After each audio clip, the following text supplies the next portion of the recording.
How you go about providing feedback into your direct reports and teams will result in inaction unless you follow these very simple guidelines. The first is that you never call someone out in a public setting for an action or a step that they've taken that requires coaching, input, and guidance. It's important that you meet with that individual on a one-to-one basis and you provide them with very specific observations and input on areas where they can continuously improve.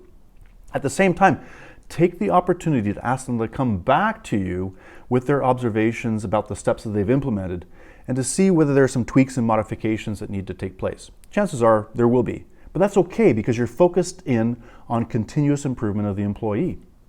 At the same time, I think you actually have to do away with the annual reviews and the quarterly reviews. It's important to have, as best possible, one-to-one meetings with your direct reports on a daily basis. This is all about being agile, about being open, about being transparent, and focused in on what steps are required in order to continuously improve. Now, this might be difficult, but you know what? With technology and hopefully more and more with face-to-face, we'll be in a situation where you can be agile and focused in on the needs of the individual so that they are continuously improving.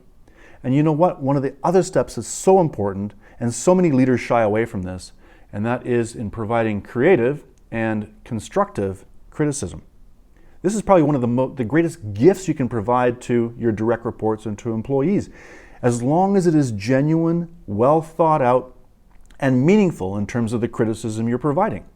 Ultimately, it's up to the recipient to take that input and to be able to absorb and understand how to best implement your suggestions, but you can work on those together as well to ensure that your employee is consistently and continuously improving, that they're demonstrating and seeing results, and that they feel great about what they're doing on a day-to-day basis. Because guess what? At the end of the day, that'll help everyone to achieve the objectives that you've all set. I'm Gregory Wade. You're watching The Defender.